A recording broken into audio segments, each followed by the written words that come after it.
Hi everyone, welcome back to my channel. I know कि आप सब लोग सोच रहे होंगे इतने टाइम के बाद ये वीडियो डालती है, but I am so sorry. मैं कहती तो हूँ कि मैं जल्दी वीडियो डाल दूंगी, बट मैं हमेशा ही लेट हो जाती हूँ। हो सकता है आप सबको मेरी शक्ल अजीब लगे, क्योंकि मैं अभी जस्ट ऑफिस से आई हूँ। मेरी शक्ल इससे भी ज़्यादा बुरी दिख रही थी, वो तो मैंने थोड़ा बहुत ग्लॉस लगा लिया ताकि मैं वीडियो में थोड़ी ढंग की दिख सकूँ। तो ज़्यादा टाइम वेस्ट ना करते हुए सीधा मैं स्टोरी पे आती हूँ। ये वीडियो भी स्टोरी टाइम ही है। तो ये जो स्टोरी है ये मेरे साथ नहीं हुई है, ये मेरी क्लासमेट थी, उसके साथ हुई थी। हम लोग अक्सर ऐसे स्कूल में जब फ्री टाइम होता था तो हम सब बैठ कर के बातें करने लग जाते थे, और उस टाइम भी हम लोग भूतों की बातें करते थे, सब एक दूसरे को अपनी अपनी कहानियां सुनाते थे। तो ये स्टोरी उसने हमें सुनाई थी। एक्चुअली वो जो है वो सिंगल चाइल्ड है, तो उसके घर में उसके मम्मी पापा और वो और उसकी एक मेड थी जो मतलब खाना वाना बनाने और साफ सफाई के लिए आया करती थी। तो उसके मम्मी पापा दोनों ही वर्किंग थे, तो दोनों ज्यादातर ऑफिस के लिए मतलब घर से बाहर रहते थे। तो जब भी वो स्कूल से वापस घर आती थी तो वो हमेशा अकेली ही रहती थी। कभी कभी उसकी मेड हुई तो हुई, नहीं तो वो भी चली जाती थी। तो एक रोज ऐसी नॉर्मल दिन की जैसे ही वो स्कूल से आई और घर पे कोई नहीं था, उसके मम्मी पापा दोनों ऑफिस गए हुए थे।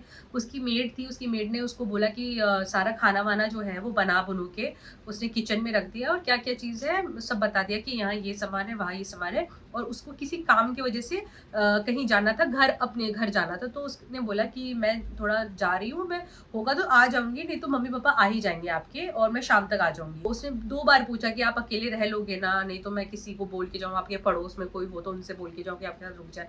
तो उसने बोला नहीं नहीं, मैं अकेले रह लूंगी। उसको भी बहुत टाइम के बाद ऐसा मौका मिला था कि वो घर पे अकेली थी, उसने सोचा थोड़ा बहुत चिल करूंगी मैं अकेले।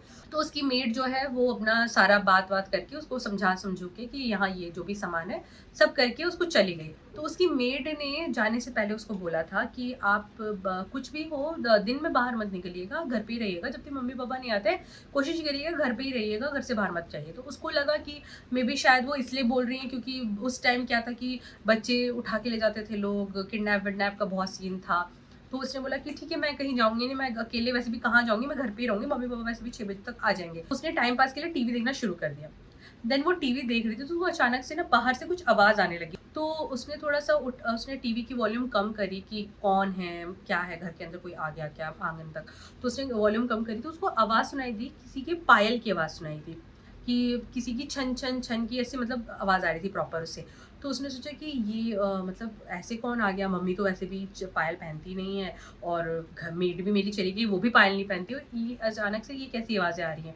तो उसने सोचा कि मैं बाहर जाके देखती हूँ। फिर उसकी उसको याद आया कि उसकी मेड ने कहा था कि कुछ भी हो जाए बाहर मत जाना, उसको समझ नहीं आया। तो उसने सोचा कि काम करती हूँ, मैं खिड़की से देख लेती हूँ। तो उसने खिड़की से झाँकने की कोशिश करी, तो उसको कुछ नज़र नहीं आया। तो उसने सोचा कि मे बी शायद जो भी होगा वो चला गया होगा। उसने आकर के वो दोबारा बैठ गया, और दोबारा से उसको फिर से वैसी आवाज़ आने लगी, फिर से कोई पायल से आवाज़ आने लगी, जैसे कोई कूद रहा होता है एक जगह पे तो उसको आवाज़ आती है, नहीं पायल की, कोई मतलब चल रहा है या कूद रहा है तो आवाज़ आ रही हो। तो वैसे उसको दोबारा आवाज़ आने लगी। तो उसने फिर से सोचा कि अब कौन है ये जो बार-बार मतलब ऐसे रुक-रुक के आवाज़ आ रही है, मुझे देखना ही पड़ेगा। तो उसने दरवाज़ा खोला थोड़ा-सा, क्योंकि उसको उसकी मेट ने कहा था कि बाहर मत जाना, जो भी है सीन। तो उसने थोड़ा-सा दरवाज़ा खोला कि मैं थोड़ा-सा खोल के देख लेती हूँ। तो उसने जब खोल के दरवाज़ा देखा तो उसने जो देखा उसके बाद तो भाई उसकी तो हवाइयाँ उड़ गई। उसने देखा कि बाहर जो उनका जो पीछे ये जो बात थी, पीछे के आँगन से आवाज़ आ रही थी। मतलब जो क्वार्टर्स वग़ैरह होते हैं उसमें ऐसा होता है ना कि आगे पे और पीछे पे भी आँगन दिया रहता है। आगे भी मतलब स्पेस होता है, पीछे भी स्पेस दे रखता है कि आप मतलब कुछ अपना सामान-वामान या गार्डनिंग-वार्डनिंग के लिए कर लें। उसने पीछे आँगन में किसी के पैर देखे प्रॉपर, मतलब जितना पैर होता है जहाँ पे पायल पहनते हैं उतना हिस्सा था, सिर्फ़ पायल तक का हिस्सा था, और ऊपर कुछ भी नहीं था। सिर्फ़ पायल और पैर थे, और वो पैर जो थे वो उछल रहे थे। मतलब कोई खेल रहा था वैसे। उसके बाद उसने वो जो सीन देखा, ओह माय गॉड! मतलब मुझे अजीब सा लग रहा है मैं अभी बता रही हूँ तो। तो उसने वो चीज़ देखी, और उसको थोड़ी देर तक तो उसको समझ में नहीं आया कि मैं क्या करूँ? बट एकदम से उसको ना, जैसे कोई भी होता है झट से एकदम से डर सा, मतलब अंदर से एकदम डर सा हो जाता है, तो उसको वैसे ही हुआ। और उसने ना तुरंत दरवाज़ा बंद किया। उसको कुछ समझ नहीं आया वो क्या करे? क्योंकि ये घर के पीछे वाले आँगन में ही हो रहा था उसके साथ। उसके बाद वो इतना डर गई कि उसने पूरी खिड़की और दरवाज़े सब बंद करके वो चुपचाप अपने घर के अंदर बैठ गई, और उसने मतलब टीवी-वीवी का वॉल्यूम जो है अपना वो करके उसने इग्नोर करने की कोशिश करी, बट उसके दिल में वो आ ही गया था। वो बहुत देर तक वेट करती रही। उसने अपने मम्मी-पापा को कॉल किया और उससे पूछा कि आप लोग कब तक आ रहे हो? जल्दी आ जाओ, हो सके तो आप लोग प्लीज़ जल्दी आ जाइए करके। देन उसके मम्मी-पापा जब घर आए तो उन्होंने देखा कि उस मतलब वो बहुत डरी हुई थी। उससे पूछा तो उसने बताया कि मैंने ऐसा-ऐसा कुछ-कुछ देखा था, बट जैसे कि और पेरेंट्स होते हैं, उन्होंने विश्वास नहीं किया। फिर अगले दिन उसकी मेड आई थी, उसने अपनी मेड को बताया ये बात। तो उसकी मेड ने बोला था कि हाँ, मैंने इसलिए आपको मना किया था कि दिन में बाहर मत जाइए, क्योंकि दिन में ऐसी चीज़ें ना देखने को मिल जाती हैं। कुछ-कुछ ऐसी एंटिटी होती है जो दिन में घूमती है, और हाँ, कोशिश करते हैं कि दिन में ना ही बाहर निकला करें, कम से कम ये जो टाइम होता है, एकदम दिन दोपहरी का। तो फिर उसके बाद से उसने भाई ये सोचा कि अब तो कुछ भी आवाज़ आएगी और मैं बिल्कुल भी नहीं वो करूँगी, और वैसे भी वो कोशिश करती थी कि अब आगे से उसकी मेड घर पे ही रहे, और उसकी मेड भी घर पे ही रहती थी, तो उसको इतना हुआ नहीं। और उसके बाद से उसको वैसे वो इंसिडेंट दोबारा हुआ नहीं, पता नहीं, मे बी शायद उस दिन कुछ ऐसा रहा होगा कि उसको वो चीज़ें दिख गई जो कि दिखनी नहीं चाहिए थी। पर ये जो एक इंसिडेंट उसके साथ हुआ, वो अपनी लाइफ टाइम ये कभी नहीं भूल पाएगी, आई नो, क्योंकि ये सारी चीज़ें बहुत ही डरा देती हैं और ये हमेशा ही याद रहती हैं। ये वीडियो बहुत ज़्यादा छोटी हो रही थी, क्योंकि जो पहली वाली स्टोरी थी वो बहुत छोटी थी, तो मैंने सोचा इसमें एक और हम ऐड ऑन कर लेते हैं। ये इंसिडेंट जो है वो भी मेरे साथ नहीं हुआ है, ये भी मेरी मम्मी की एक फ्रेंड है, उनकी बेटी के साथ हुआ था, उन्होंने मुझे सुनाई थी। एक्चुअली क्या है कि वो पुणे में काम करती हैं, तो उनका हम नाम चेंज करके अंकिता, हम उन्हें अंकिता बुला लेते हैं।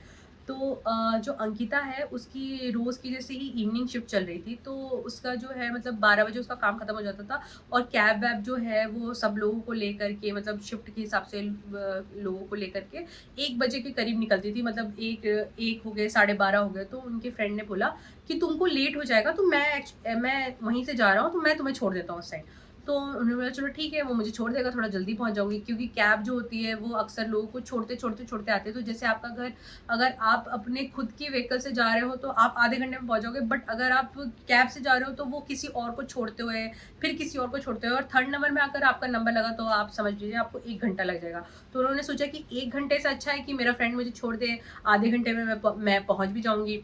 तो उन्होंने बोला कि चलो ठीक है, अच्छा है तुम वहीं से जा रहे हो तो मुझे छोड़ दो। तो उन्होंने बोला चलो ठीक है, तो वो दोनों बाइक में जा रहे थे। उनके ऑफिस से घर के रास्ते के बीच में एक पुल पड़ता था, जहाँ पर अक्सर लोग कहते थे कि रात में नहीं जाना चाहिए उस पुल में, कुछ ना कुछ आपको दिखने को मिल ही जाएगा। तो वो अपने फ्रेंड से बातें करते हुए जा रही थी पूरे रास्ते, मतलब यहाँ ये हुआ, वहाँ वो हुआ, जो भी ऑफिस की बात थी, उनकी अपनी कोई बात थी। जब पुल पास में आने लगा तो उनके फ्रेंड ने एकदम से उनको सीरियस होकर बोला कि ऐसा है, अब चुप हो जाना और कुछ मत बोलना। तो इनको समझ नहीं आया, उन्होंने बोला कि क्यों भाई, तू ऐसे क्यों बोल रहा है, क्या हो गया, कोई प्रॉब्लम है? बोले कि नहीं, बस तू चुप हो जा, अभी मत बोल कुछ भी। तो मन में उन्होंने सोचा कि भाई अगर इसको इतना प्रॉब्लम है तो मुझे लेके क्यों आया, इसको तो पता ही मैं इतनी बातें करती हूँ। फिर उसके बाद वो पुल पार हो गया और वो लोग जब चले गए तो उन्होंने पूछा कि उसके फ्रेंड ने बोला कि क्या बात है, बोल अब क्या बोलते हो? उन्होंने बोला कि नहीं कुछ बात नहीं थी। तो वो समझ गए शायद वो नाराज़ होगी जो भी है। बट उनका घर आ गया तो उन्होंने उनको ड्रॉप किया, फिर उन्होंने बोला चलो कल मिलते हैं। तो जब ऑफिस आके दोबारा से ये बात निकली तो अंकिता ने अपने फ्रेंड से बोल दिया, अगर तुझे इतनी ही प्रॉब्लम थी भाई, तू बोर हो रहा था, मैं इतना बोल रही थी, तो तू मुझे मत लेके आता, तुझे तो पता ही है मेरी आदत, मैं इतनी बातें करती हूँ।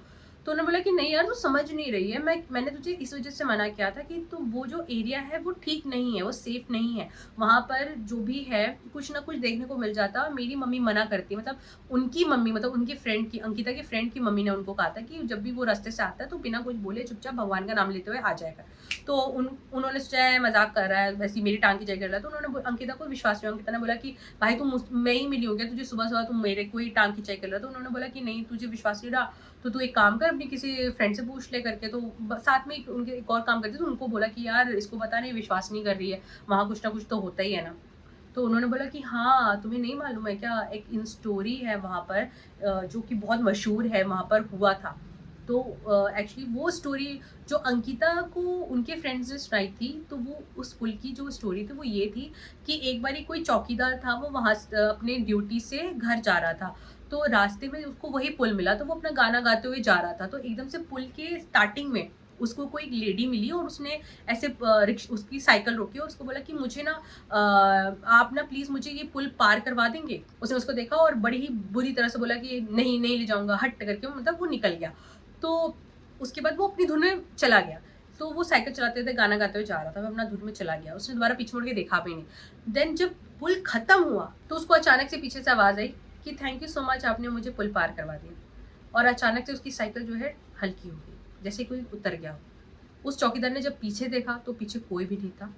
दूर-दूर तक अंधेरा था, कोई भी नहीं था। अगर कोई उतरता भी तो थोड़ा देर तो दिखता ना। और जस्ट बगल से आवाज़ आई थी कि थैंक यू सो मच, आपने मुझे पुल तक छोड़ दिया।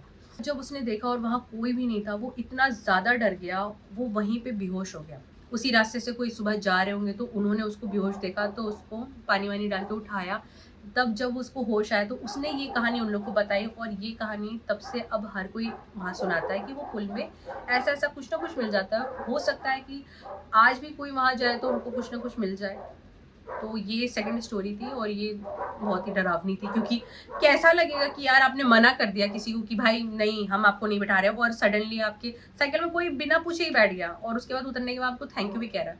तो भाई मैं तो नहीं चाहूँगी कि ऐसा किसी के साथ हो, बट या यही स्टोरी थी। तो फिर मिलते हैं नेक्स्ट वीडियो पर। थोड़ा थोड़ा छोटा सा प्रॉमिस करती हूँ कि मैं थोड़ा जल्दी आ जाऊँगी ये वीडियो लेकर के। अगर ये वीडियो आप लोग को अच्छी लगी है तो प्लीज़ इस वीडियो को शेयर करिए, लाइक करिए, सब्सक्राइब करिए मेरे यूट्यूब पेज को। Thank you so much. मिलते हैं नेक्स्ट वीडियो में।